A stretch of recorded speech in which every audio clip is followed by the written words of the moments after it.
Okay, Cooper.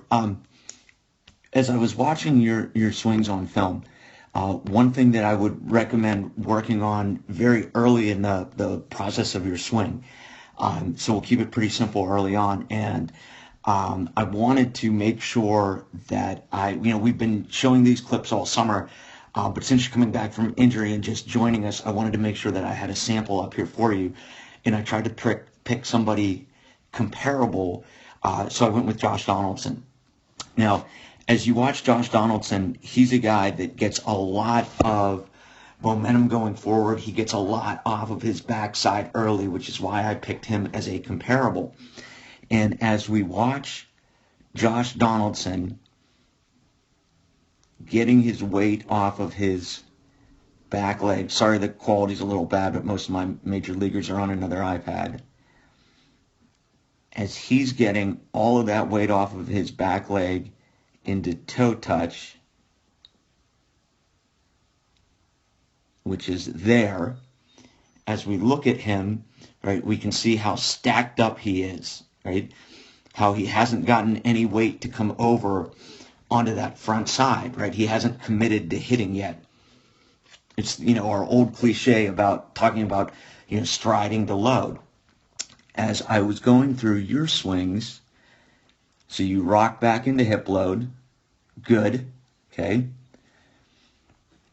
Now, even though you don't get the high leg kick of Donaldson, just watching your back leg, you're getting a lot of weight off of your back leg.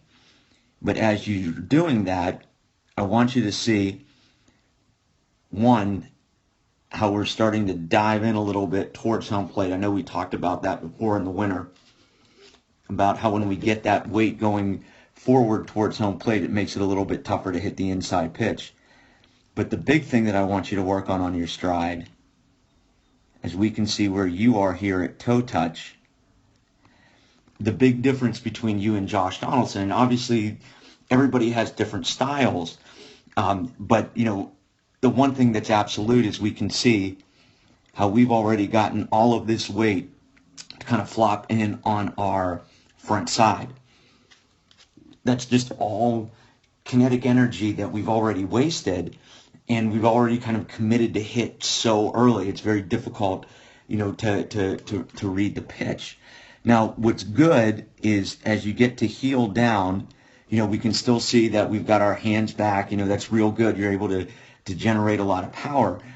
But you can also see, too, as we were talking about, how we've got that real lean forward over home plate, which is going to make it tough to get to that inside pitch, where you can see Donaldson's a little bit more stacked up. Now, as we watch immediate preparation, which is as our heel comes down,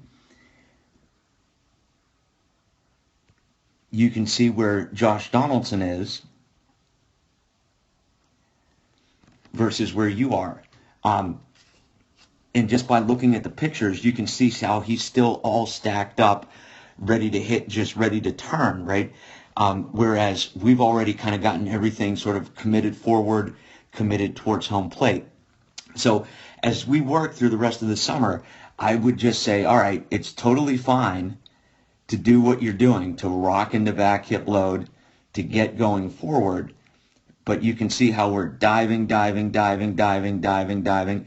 And as you just watch the Under Armour logo on your shorts, you can see how we're already starting to open up our front hip and get all that weight going forward. Whereas Josh Donaldson is able to get to toe touch, and he hasn't started to open this up, and he's still all stacked up, still hasn't gotten the weight on his front side like you have there. And that's something that you can also practice too with a lot of dry reps. One final thing too is we're going to be real long with our bat angle like that. You can see where Josh Donaldson has gotten his bat more at that optimal 45-degree angle and is able to get his back elbow much more behind, or his front elbow much more behind his belly button than you have. So I would recommend too on how we work on slotting our hands up.